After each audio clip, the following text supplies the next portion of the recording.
أعوذ بالله السميع العليم من الشيطان الرجيم بسم الله الرحمن الرحيم الحمد لله رب العالمين وصلى الله على سيدنا محمد وآله الطاهرين اللهم صل على محمد وآل محمد واللعنة الدائمة على أعدائهم أجمعين من الآن إلى قيام يوم الدين. قال الله تعالى في محكم كتابه الكريم أفلا يتدبرون القرآن أم على قلوب أقفالها صدق الله العلي العظيم. صلوا على محمد وآل محمد. اللهم صل على محمد وآل محمد. The Quran tells the Muslims that why is it you don't think and ponder and reflect on the Quran when you're reading it.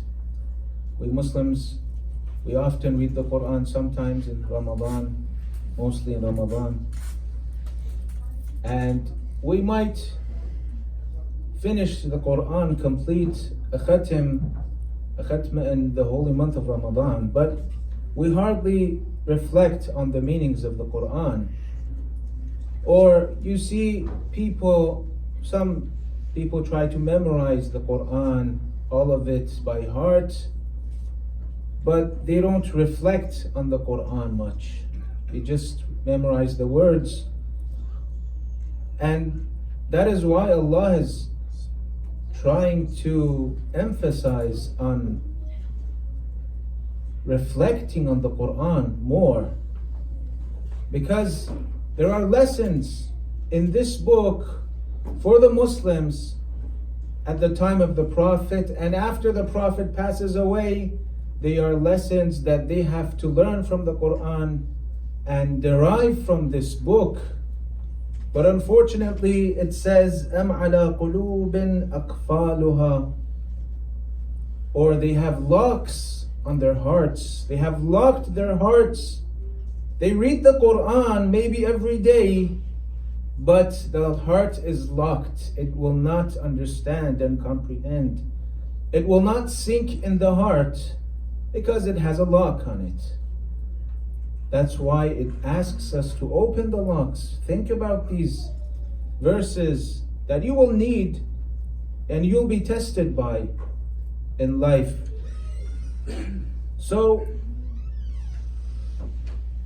an issue that first of all, I want to give an advice to my brothers and sisters about reading the Quran and reflecting on it, is that we as Muslims, we have to read the Quran, all of it, even if it's once in our lives. Read it with understanding and knowing what the Quran says.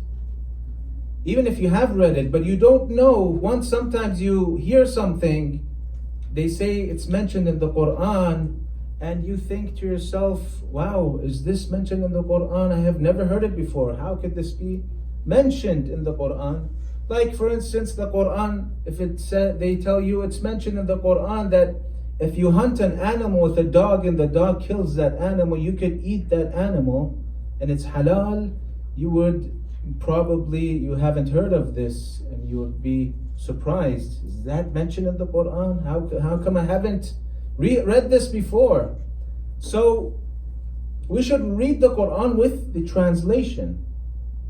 I mean, if your mother tongue is Arabic, there are still some words that you don't understand, or you thought you understand, but you really haven't thought about it. Like, for instance, you have in the Quran, it says kuffar. Kuffar means the pagans, the unbelievers. But there's a verse that kuffar means farmers. And I was reading the Quran. I had started reading the Quran with the translation, and suddenly I reached this verse. It says kuffar, and it's translated farmers. Yu'jibul kuffar. The farmers we enjoy this, they would be satisfied and pleased. So I was surprised. All these times I would read this verse not knowing what kuffar means. It means farmer in this verse. Anyways, so I suggest that we read one page of the Quran every day. Until we finish the Quran, it will take about less than 2 years.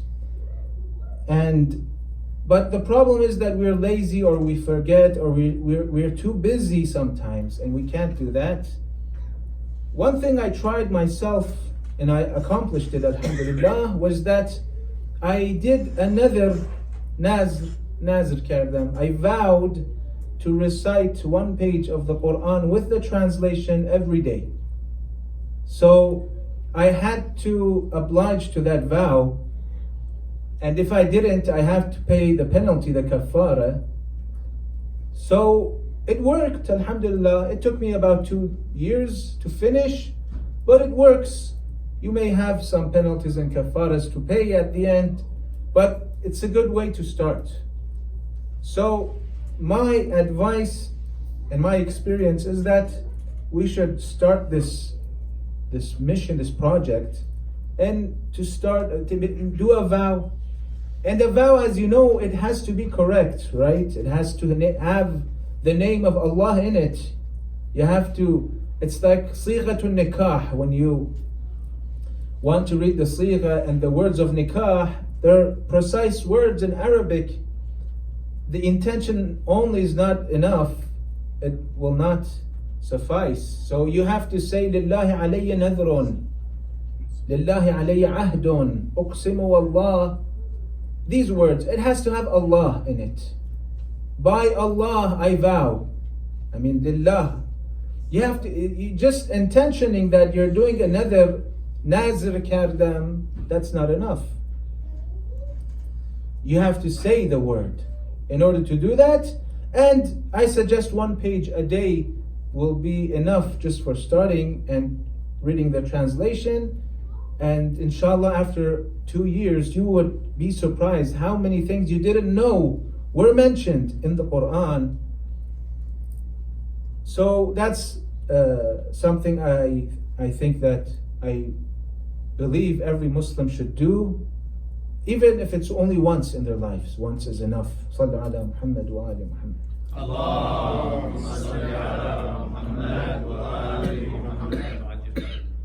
Allahumma salli ala Muhammad wa ali Muhammad. Allahumma salli ala Muhammad wa ali Muhammad. So the Quran is Sallu ala Muhammad.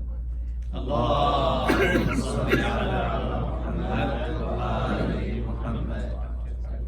So we have people, Muslims today, that say, you know, the Saqifa was the first democracy in the Islamic ruling and the history of Islam, and they are very proud of it. We have democracy. I mean, if it truly is democracy, I mean, we believe it's not. There was no democracy in it. It was a coup more than democracy. They had tribes, these bandits that came in the city were threatening people and to pay allegiance to the Khalifa. 10 people gathering in the Saqifa, that's not democracy. Although let's say it was democracy and the people voted. They had a vote, they voted, and they chose a leader, which isn't true, but for the sake of argument. Let's say they did choose a leader, they voted for him. But it's strange that the second Khalifa they didn't have a vote to choose the second Khalifa. He was appointed by the first one, he was chosen by the first one. And the third Khalifa, he wasn't chosen by the people either. There was a council, a shura of 6, that they voted who's the Khalifa, the third one. And it was actually Amir al-Mu'mineen, the fourth one, that the majority, they voted and they chose him as their leader. So let's say, for the sake of argument, there was democracy in the Saqifa and the first Khalifa and Caliph was chosen by the people. The question is, do we approve of this kind of democracy? And era, at that time. We have no problem with democracy today. We vote and we choose our leader. But the question is, when Allah is telling us who my representative is, who is the leader, who is the one that should lead you?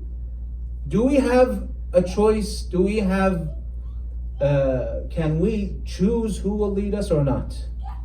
That is a question that should be answered, and the answer is in the Quran, in the story of Lut and Jalut, Saul and Goliath in the Quran. It's very obvious. You could see the signs. It just needs some reflection on the verses of the Quran, and you understand, you will see that Allah is trying to inform the Muslims that if the Prophet passes away and you are looking for a leader, then what are the qualities and etiquettes of that leader? Who can choose that leader? What qualities should he have? That is why Amir al-Mu'mineen used to say, أَنَجْ طَالُوتُ هَذِهِ الْأُمَّةِ, I am Taloot of this nation. I am the Saul.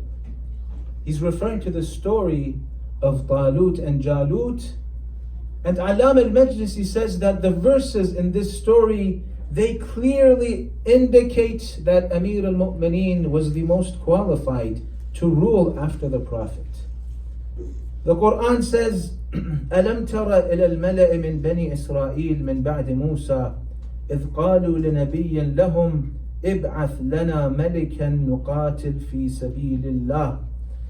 They had a prophet, but the prophet didn't have a role to lead them. He was a Nabi. He was a prophet, not a messenger. You know, messengers and prophets. We have 124,000 prophets and 313 messengers. Amongst those, there are only 313 messengers. A messenger's role and authority is much wider and more than just a prophet. So he was a prophet, Ishmael, as some call him, but he wasn't authorized to lead this ummah. They needed a leader, they needed a king. So the elite, the elders, the leaders of the tribes of the Bani Israel, they came after Musa had passed away years ago, hundreds of years ago. They came to that prophet Ishmael and they asked them, appoint a king for us. Ib'ath lana malikan. Why? We need a leader to help us. Nuqatil fi sabilillah. So we could fight for Allah's sake. Because they had this enemy, Goliath, Jalut, who had killed their men and taken their women as captives and slaves. And he had taken many things from them. So they needed to defend themselves, and they needed to unite under one leader's rule. So they asked this prophet, ask Allah to appoint a leader, a king. We want a king. قال لهم نبيهم. The prophet said to them, إن الله قد بعث لكم طالوت ملكا. Allah has appointed Taloot, Saul, I don't know how they pronounce it, as a king. He will be your king and leader. And Saul was a shepherd, a poor shepherd. He wasn't an important figure amongst Bani Israel. He wasn't one of the elite, the powerful, the leaders. قالوا أَنَّا يَكُونَ لَهُ الْمُلْكِ عَلَيْنَا وَنَحْنُ أَحَقُّ بِالْمُلْكِ مِنْهِ وَلَمْ يُؤْتَ سَعَةً مِنَ الْمَالِ. How could he rule over us? How could he be our king? How could he be given kingship while we are more qualified than he is to lead these tribes, Bani Israel? نَحْنُ أَحَقُّ بِالْمُلْكِ مِنْهِ. And he hasn't been given any money. He's a poor figure. We need someone who has to lead. The leader needs to be wealthy and have money, right? He has to buy the votes or whatever they do. So they are protesting. They don't want this leader. So you could say that maybe they're asking for democracy. Well, that's how democracy is today, right? The powerful, they choose amongst them one who they like. And they wanted the democracy we see today in some countries. But the Prophet tells them that it is not for you to choose. When Allah is appointing a representative, a leader for you, you have no saying in it. You can't choose. You have no saying in that. So democracy is only when you don't have someone and Allah hasn't revealed His chosen one to you like today. That's okay. But that when He has showed you and informed you that this person is the chosen one, then you have no saying if he can lead or not. You have to submit to Allah's will. There's no voting here. قَالَ إِنَّ اللَّهَ اصْطَفَاهُ عَلَيْكُمْ. Allah has chosen this person to rule, to lead you. وَزَادَهُ. So why is He chosen this guy? What does he have? What is the criteria that he has and we don't? He said, وَزَادَهُ بَسْطَةً فِي الْعِلْمِ وَالْجِسْمِ. He has enhanced him in knowledge and physique. His physique, his body, he's brave, he's strong, and he has more knowledge than any one of you. He's the most knowledgeable. Al-Allam al-Majlisi says that this shows that's why Amir al-Mu'mineen was the most qualified. Because according to all the Muslim scholars, Ali ibn Abi Talib was the most knowledgeable of all the Muslims. And he was the strongest and the bravest of all of them. So if anyone would reflect on this verse and this story, will know that a leader needs to have these criteria, these qualities, ilm and bravery and strength, to be more qualified than the others to rule.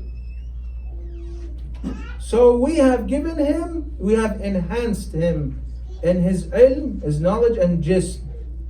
Wallahu yu'ti mulkahu man yasha. Wallahu wasi'un alim. And Allah will give His rule and authority to whomever He wants. You have no saying to choose who you like. It's up to Allah. وَقَالَ لَهُمْ نَبِيُّهُمْ إِنَّ اللَّهَ إِنَّ آيَةَ مُلْكِهِ. And that when Allah chose him and said he's more qualified, He will give you a sign that this person is the chosen one. The sign that he's the chosen one is this, that Allah will bring you the Taloot, and يَأْتِيَكُمُ التَّابُوتِ. Allah will return you the Taloot, which was a chest, an ark, a cabinet with the Torah in it, and things belonging to Musa and Harun.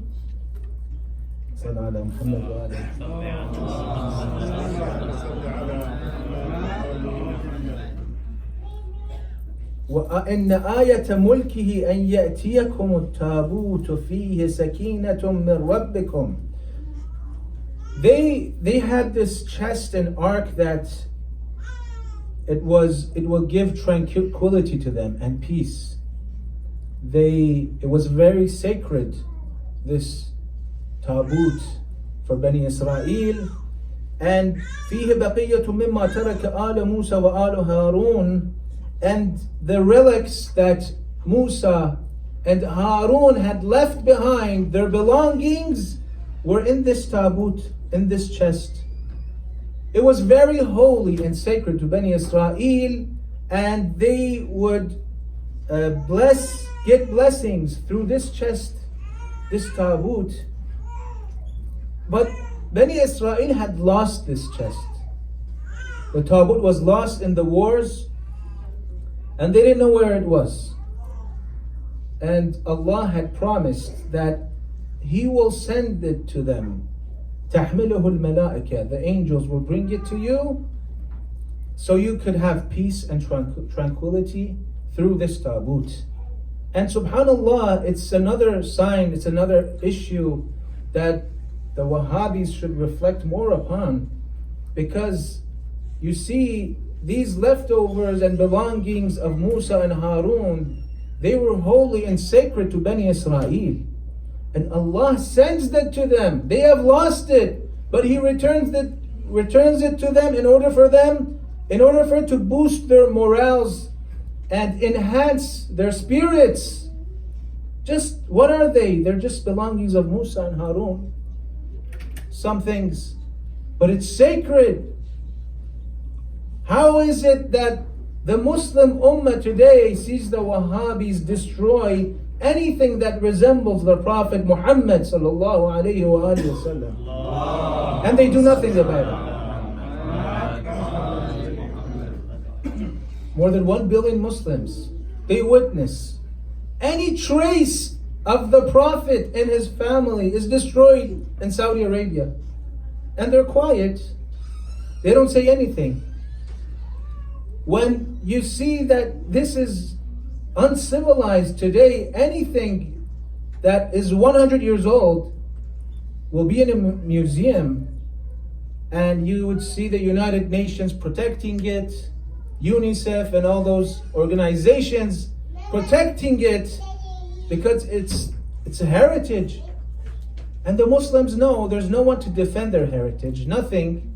Everything is gone, everything is destroyed in the name, because they say it's shirk, and you cannot, be blessed and do tabarruk with these things, these belongings. Anything that is not of Allah is belongs to other than Allah, reminds you of other than Allah. That is shirk. That is not allowed. So what does this verse say? That the belongings of Musa and Harun are in that chest, and it will give peace to Bani Israel having it. It reminds them of Musa and Harun. They will get blessings through that. How don't they see the Quran and reflect? أَفَلَا يَتَدَبَّرُونَ الْقُرْآنَ? No, they don't. Their hearts are locked, and unfortunately, the Muslims do nothing about this. Anyways, فَلَمَّا فَصَلَ طَالُوتْ بِالْجُنُودِ. So they accepted the leader, and they moved towards war. قال إن الله مبتليكم بالنهر فمن شرب منه فليس مني ومن لم يطعمه فإنه مني. There were thousands of people from Bani Israel going to war with Goliath, and their leader Taloot, the chosen one, he said to them that you will be tested.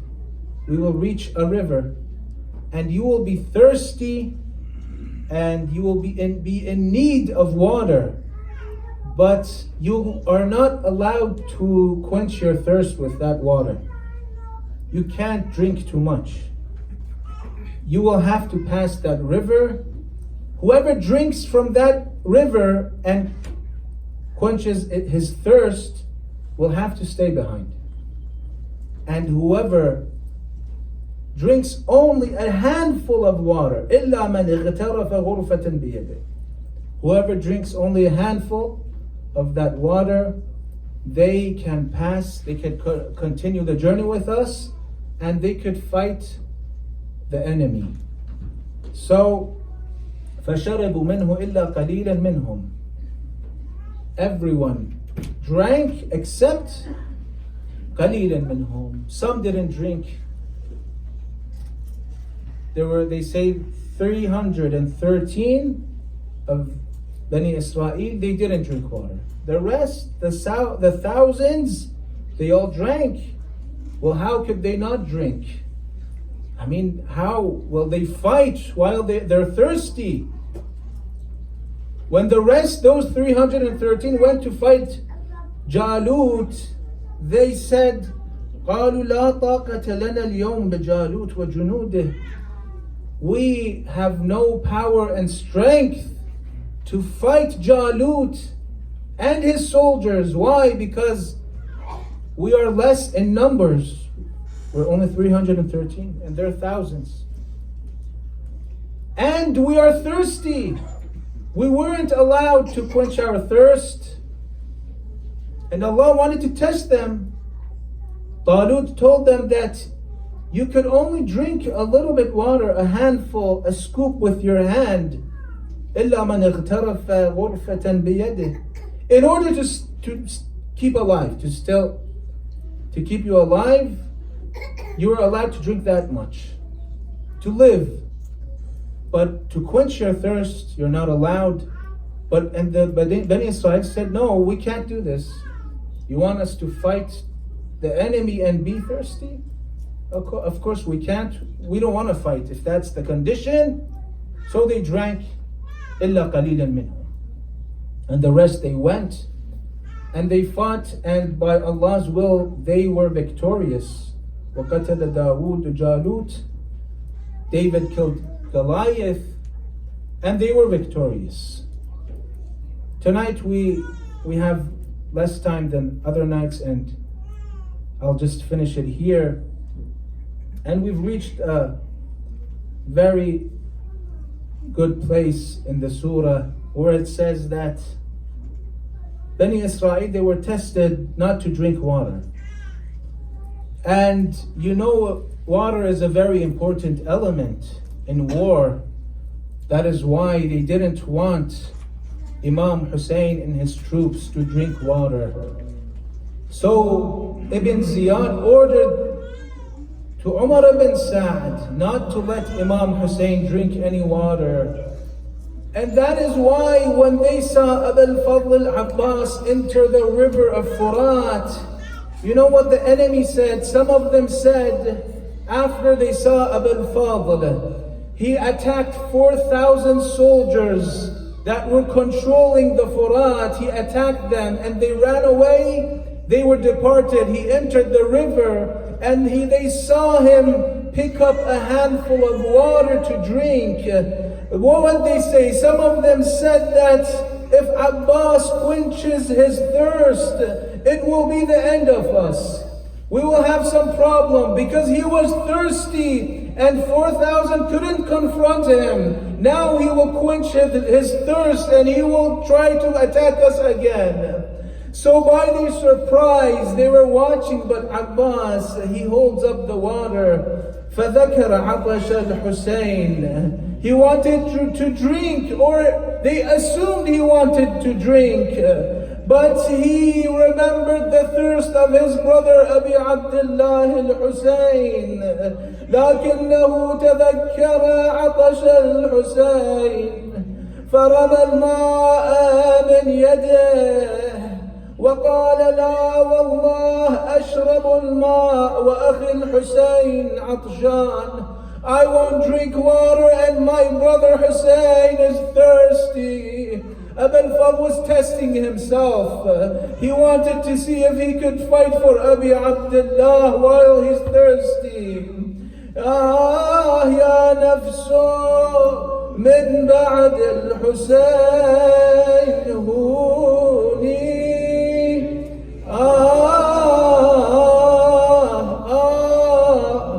وبعده لا كنت أن تكوني. هذا حسين وارد المنون.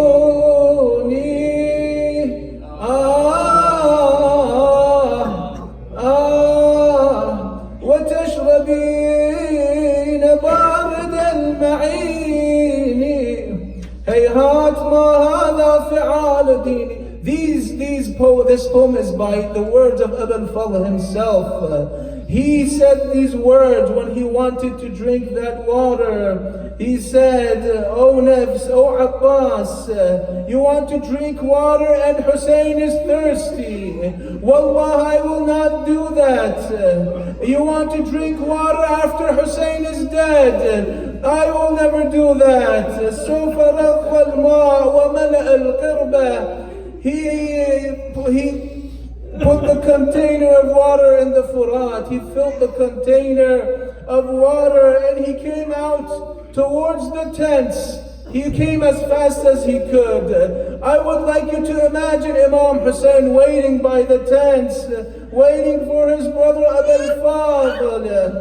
While he's waiting, all he could see is a bunch of dust in the air. He can't see Abbas, but he could hear his words. All Abbas is saying, Imam Hussein will hear. And he knows what's happening to Abu al-Fadl. So he heard Abu al-Fadl say on the way back to the tents, "Wallahi in qata'tumu yamini, inni uhami abadan an dini." But by God, if you cut off my hand, they have cut off the right hand of Abu al-Fadl. And Abu al-Fadl was saying this, by God, if you cut off my hand, I will forever defend my faith. وعن إمام صادق اليقين نجل النبي الطاهر الأمين. I shall protect my master Hussein and the grandson of the Holy Prophet. So Imam Hussein knows that the right hand of Abu al-Fadl is cut. Then after a while, suddenly Imam Hussein hears Abu al-Fadl shouting. He says, قَدْ قَطَعُوا بِبَغْيِهِمْ يَسَارِ فَاصْلِهِمْ يَا رَبُّ حَرَّ النَّارِ. He shouts out saying, "Oh Allah, they have cut my left hand." So Imam Hussein knows that Abu al-Fadl's hand is cut, but Abu al-Fadl is still going towards the tents until he stops. Why has he stopped? Because an arrow has pierced the container and the water has spilled on the ground. فَوَقَفَ الْعَبَّاسِ مُتَحَيِّرًا. He stood still, he didn't move anymore. He stood there wondering what to do. And a man came by with a pole, a metal pole, and had Abbas on his head. رحم الله من نادى وعباسا. That was when Abi Abdullah heard Abu al-Fadl crying, "Ya akhi, adrik akhak." "Oh brother Hussein, come to my aid and save your brother." So Abu Abdullah raced towards Abu al-Fadl and he saw Abbas on the ground. He had no right hand and no left hand. He saw his head broken until his nose. Then he said, "Ya Abu al-Fadl, الآن انكسر ظهري، الآن قلت حيلتي، الآن شمت أبي عدوي." "Oh Abbas, my back has broken when I see you like this." يا خويا انكسر ظهري ولا اقدر اقوم، يا خويا انكسر ظهري ولا اقدر اقوم، صرت مركز يا خويا الكل الهموم، يا خويا استوحدوني عقبك القوم، ولا واحد علي بعد ينغر، تیر کمان عشق را هر که ندیده گو ببین قد کشیده تو پشت خمیده مرا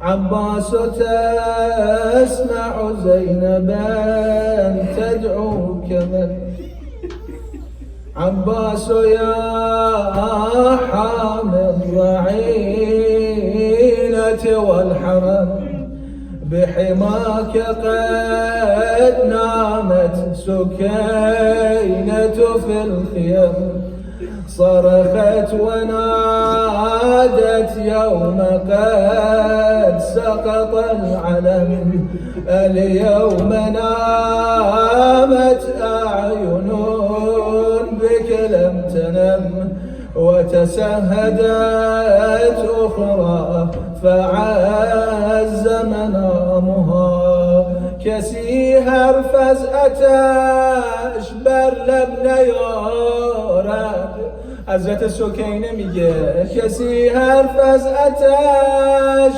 بر لب نیارد که بابایم دگر سقا ندارد به خواب اصغر میان گاهواره به خواب اصغر میان گاهواره که گشت جسم سقا پاره پاره الا لعنة الله على القوم الظالمين فسيعلم الذين ظلموا آل محمد أي منقلب ينقلبون والعاقبة للمتقين.